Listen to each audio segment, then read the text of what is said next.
El momento ha llegado. Todas las naciones, todos los medios de comunicación, la Iglesia de Jesucristo se reúne para oír al regidor de los gentiles, el que murió, resucitó y volvió a vivir. Ya regresó. El Señor está aquí. José Luis de Jesús Miranda. Bien, vamos a entrar de lleno en el calqueo que tenemos para este día. Para serle honesto, este calqueo comenzó a las 4 de la mañana, donde yo en mi sueño estaba cantando un himno que aprendí en la Iglesia Católica cuando pequeño. Imagínate cómo fue. Y todo era, ustedes tienen memoria, cuando yo era pequeño mi madre me enseñó a mí un himno que decía: Santa, Santa María, Madre de Dios, ruega por nosotros pecadores. Cuando yo dije por nosotros pecadores, quedé despierto. Y me tuve que levantar y cogí una notita. Y entonces tuve que escribir seguida. Porque en ese momento el Espíritu en mí me mostraba el daño que tomó lugar, que la Iglesia Católica con esos cánticos. Imagínate, Madre de Dios, ruega por nosotros pecadores. Cuando exactamente a eso fue que vino Jesús, para que tú no te llames más pecador. Porque, fíjate, vamos a hacer un recuento cómo comenzó todo, el impacto que causa, el daño que causa en una familia, en una nación, en el mundo entero, el daño que causa. Más tardecito vamos a hablar del daño que le causó al salmista David. Pero fíjate lo que dice Génesis 1:31, comenzando, dice el escritor que cuando Dios creó al hombre, dice que Dios vio, en el capítulo 1, verso 31, dice: y vio Dios todo lo que había hecho, y he aquí que era bueno en gran manera. Y fue la tarde y la mañana el día sexto. ¿El día qué? El día 6. Ahí que comienzan las cosas. Ahí donde estamos ahora. Estamos en el día 6. Porque todo lo que Dios hizo, vio que era bueno en gran manera. Todo estaba bien. Hasta que entró lo que vamos a hablar hoy, hasta que entró el pecado. Fíjate cómo dice el próximo verso, ahí mismo en Génesis 3:24, tan pronto entra el pecado. El verso 24 dice: echó pues fuera al hombre y puso al oriente del huerto del Edén querubines y una espada encendida que se revolvía por todos lados para guardar el camino del árbol de la vida. Tan pronto entró el pecado, entró la maldición, entró la separación y entró la expulsión, la destitución de la gloria de Dios en el hombre. Por eso es que Romanos 3:23 dice: por cuanto todos pecaron, están destituidos de la gloria de Dios. En cuanto a cómo estaban los creyentes antes de Cristo morir. Entonces, hubo una expulsión del huerto. Se perdió la gloria. O sea que la palabra pecado tiene, vamos a desarrollar aquí, la palabra pecado tiene un grandísimo peso en el mundo que vivimos y en el mundo espíritu, tiene unas consecuencias tremendas. Fíjate que cuando se manifestaron los dos ángeles a mí, lo primero, para sanarme, para que yo entrara en reposo, lo primero que me dijo el ángel cuando recibí la visita de aquellos dos ángeles que vinieron para darme la noticia de que yo era Jesucristo hombre, que yo era el ungido, el segundo ungido de Dios. Lo primero que me dijeron: José Luis, tú estás muerto al pecado. eso trajo una sanidad a mí. Bueno, al otro día yo era una persona diferente, total. Sentí como que me quitaron un peso de arriba, como si yo andara con un barril lleno de clavos así en la espalda y andaba doblado. Porque es que esa noticia, eso es lo que trae felicidad al ministerio. Ya tú vas a ver lo que le hizo a David prontito. Vamos a entrar de lleno en eso. Pero el pecado, por eso usted ve que la prensa brinca inmediatamente. Él dice que no hay pecado. Los católicos, oh, qué blasfemia. Los protestantes, seguro que hay pecado. Mira la maldad, porque ellos no ven, ellos no entienden lo que Jesucristo hizo en la cruz. Y ahí es que nace este mensaje. El tema es las consecuencias de la apostasía. El pensar que hay pecadores hoy en día, que Dios ve a un hombre, a una dama, a una persona en pecado, esa es la apostasía. Y que comenzó la apostasía. Eso es tener por inmunda la sangre del pacto. Eso es no conocer lo que Jesucristo hizo en la cruz. Eso es lo que significa una misa, recordatorio de pecado. Ese es el daño, el gran crimen que ha cometido Roma, todos los papas, todos los sacerdotes, todas las iglesias católicas. Ese es el gran crimen que cometieron contra la humanidad. Ese es el hombre de pecado que dice Tesalonicenses capítulo 2. Segunda carta Tesalónica capítulo 2. El hombre de pecado. Dice que cuando venía Dios cuando Jesucristo viniera por segunda vez y nuestra reunión con Él, sacaría a luz el hombre de pecado. ¿Y qué es lo que yo he hecho? Sacar a luz el hombre de pecado, de que todos los pastores en el mundo entero, todas las religiones son hombres de pecado, porque piensan en pecado, practican pecado, predican pecado, ven en pecado. Todo es maldición y destitución.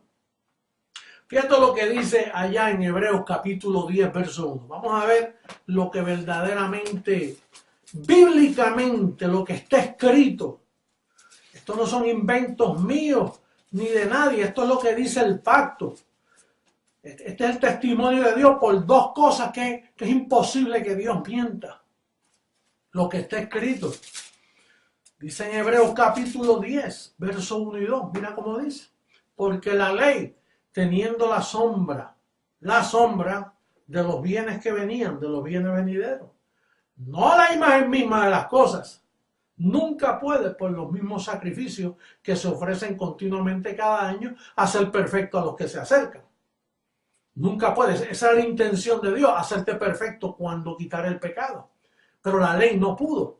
De otra manera cesarían de ofrecerse, pues los que tributan este culto limpios una vez no tendrían ya más conciencia de pecado. Limpios una vez por todas no tendrían ya más conciencia de pecado. Eso se violó por 2000 años, se violó mundialmente. La gente tiene conciencia de pecado, por eso van a misa, por eso se confiesan, por eso hacen sacrificios, porque tienen conciencia de pecado. Ahí mismo en el capítulo 9, también dice el capítulo 9 de Hebreos, verso 9 en adelante, lo cual es símbolo para el tiempo presente, según el cual se presentan ofrendas y sacrificios que no pueden hacer perfecto en cuanto a la conciencia al que practique ese culto, ya que consiste solo de comidas y bebidas, de diversas abluciones y ordenanzas acerca de la carne, impuestas hasta el tiempo de reformar las cosas. Pero estando ya presente Cristo, sumo sacerdote de los bienes venideros, por el más amplio y más perfecto tabernáculo, no hecho de manos, es decir, no de esta creación, y no por sangre de machos cabríos ni de becerros, sino por su propia sangre, entró una vez para siempre en el lugar santísimo, habiendo obtenido eterna redención. Fíjate, Cristo hizo eso y no se supo. Tuvo que venir por segunda vez Jesucristo en este servidor para que esto tome validez. Porque aunque Él lo hizo en su primera manifestación, no se le dio importancia. Por eso es que Él dijo, ¿hallará fe el Señor cuando vuelva a la tierra? No. ¿Cómo iba a hallar si cometieron apostasía? Todo el mundo estaba en apostasía. Hasta yo estaba en apostasía también. En este velo estaba en apostasía. Hasta que llegaron los dos ángeles y me dieron el camino nuevo, me abrieron el camino nuevo para que las primicias, para que los bendecidos puedan entrar en reposo y descanso y honren la sangre de Jesucristo. Honren lo que sucedió allí en la cruz del Calvario. Entonces, no se puede coger livianamente este tema, bendecido. Tenemos que seguir presentando, porque esto es lo que significa la sanidad de los pueblos, esto es lo que significa la sanidad de una familia, esto es lo que significa salvación. Mira cómo el salmista, te dije que iba a hablar del salmista, mira cómo el salmista lo vio en el Salmo 51, verso 1 al 5. Mira cómo lo que significó para David este estado de ser un pecador. Mira cómo dice el verso 1. Dice: ten piedad de mí, oh Dios, conforme a tu misericordia. Conforme a la multitud de tus piedades, borra mis rebeliones. Lávame más y más de mi maldad y límpiame de mi pecado. Porque yo reconozco mis rebeliones y mi pecado siempre está delante de mí. Eso es en el viejo pacto. Ahora el pecado no debe estar siempre delante de ti. Pero así se veía David. Dice: contra ti solo he pecado y he hecho lo malo delante de tus ojos, para que seas reconocido justo en tu palabra y tenido por puro en tu juicio. He aquí, en maldad he sido formado y en pecado me concibió mi madre. Fíjate, de aquí depende la salud tuya, la salud. De aquí depende la fe, de que no estés en apostasía. Y de aquí depende tu prosperidad y la prosperidad de los pueblos, porque están malditos. Tú no ves que todavía piensan que están en pecado. Y pecado es separación de Dios, lejos de Dios. Entonces, mira cómo dice el verso 8. Mira lo que sucede cuando el pecado es quitado. Verso 8. Hazme oír gozo y alegría, y se recrearán los huesos que has abatido. ¿Sé qué? Se recrearán. Vuelven a tomar nervios, vuelven a tomar tendones, vuelven a recrearse esos huesos abatidos. Por eso, cuando un bendecido es alumbrado por mí y conoce este evangelio, inmediatamente comienza a sentir salud. Mira, yo tengo memoria cuando Joan conoció esta palabra. Ella vivía en tanta tensión que estuvo 2 semanas sin poder caminar bien. Porque los huesos se estaban recreando. Y la misma Mirna tiene memoria que dijo: bueno, mira, esos son símbolos de un derrame o de un ataque del corazón, conforme a la medicina. Ahora, conforme al evangelio, y pues Mirna, gracias por siendo ella un médico, me dio lo que dice la medicina, me dijo lo que dice la medicina, aunque ella no creyó eso. Pero yo dije: pues mira, yo recibo que es que se está sanando, se está recreando. Mira, cuando la gracia llega, con la abundancia de la gracia llega, tú te recreas, empiezas a sanarte. Yo recibo que tú ahí que me estás escuchando te sanes, que digas: dame todo lo que tiene que ver con este pacto, que yo estoy alumbrado, estoy alumbrada, estoy completo, estoy perfecto en Cristo Jesús. Yo te declaro a ti sano de pies a cabeza. Yo te declaro a ti con todos los beneficios de la cobertura angelical que representa esta verdad del poderoso evangelio de Jesucristo. Porque significa venir a creciendo en gracia, no es cambiar de iglesia. Cuando tú eres alumbrado por la palabra que yo enseño, tú entras en prosperidad, entras en sanidad, entras en reposo, entras en paz, entras en conocimiento, entras en sabiduría, entras en limpia conciencia de pecado. Conoces tu verdadera identidad, que eres un espíritu perfecto. Mira cómo dice el verso 10 del Salmo 51. Dice: renueva, crea en mí, oh Dios, un corazón limpio y renueva un espíritu recto dentro de mí. Se renueva tu espíritu, comienzas a pensar diferente, comienzas a portarte diferente, comienzas a tratar a los demás diferente, porque tu espíritu se ha recreado, tu espíritu ha sido impactado. De momento las cosas malas que hacías, ahora lo piensas porque comienzas a ver claramente. El verso 12 dice, vuélveme el gozo de tu salvación. Vuélveme el gozo de tu salvación. Aquí es que tú experimentas lo que es salvo siempre, salvo. Por eso es que tú sabes que no te puedes perder, porque te volvió el gozo. ¿Por qué David dice, vuélveme el gozo de tu salvación? ¿Qué salvación? Pues la salvación que tenía cuando estaba en un estado de ángel, cuando estaba en estado de perfección delante de su Creador. Luego participó de carne y se encontró que en pecado lo había concebido su madre. Está hablando de la salvación que él tenía antes de la fundación del mundo. Vuélveme el gozo de salvación. ¿Qué salvación? Si allá no había salvación, entonces el pacto lo que había era pecado. Estaba hablando de la salvación que él poseyó como hijo. Entonces el último verso que dice aquí, el verso 14, líbrame de homicidio, oh Dios, Dios de mi salvación. Cantará mi lengua tu justicia. Entonces, hay un verso aquí que dice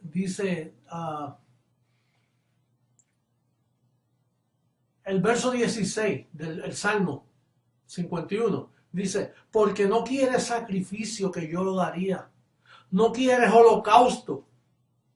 Los sacrificios de Dios son el espíritu quebrantado, al corazón contrito y humillado no despreciarás tú, oh Dios.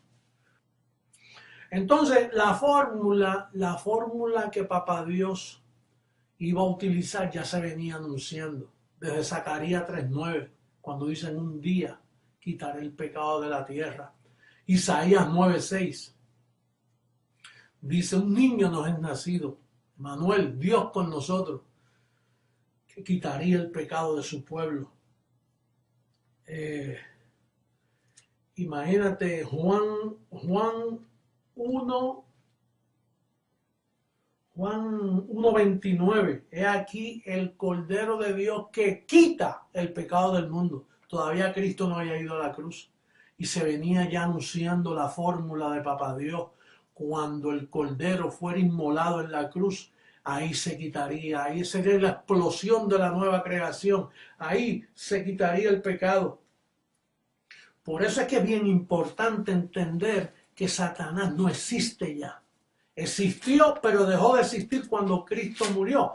¿Por qué? Porque Satanás lo que tenía era un imperio de pecado.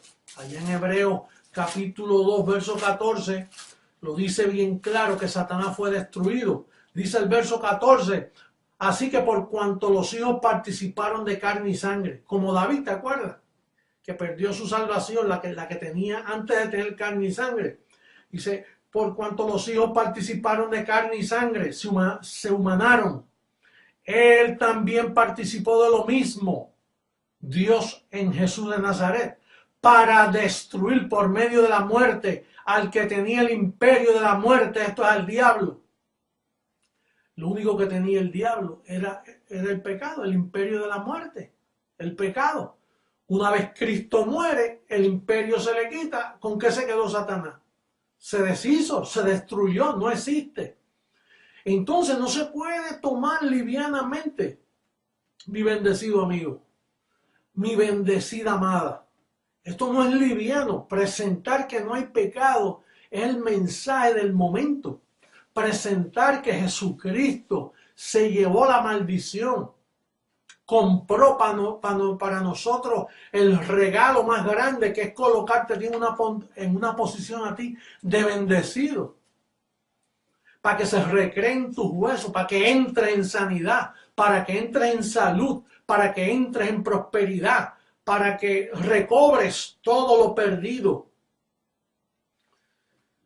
Que el diablo se lo quitó a Adán, pero nosotros ya desde la cruz para acá estamos completos y bendecidos, perfeccionados con una sola ofrenda. Entonces concluimos que las consecuencias de la apostasía son los que tienen al mundo destruido. La consecuencia de apostatar de la fe. Por eso, creciendo en gracia, sigue adelante, porque es necesario que los escogidos lleguen. Las primicias tienen que llegar, porque pronto se cierra la puerta. Pronto vamos a parar todo evangelismo.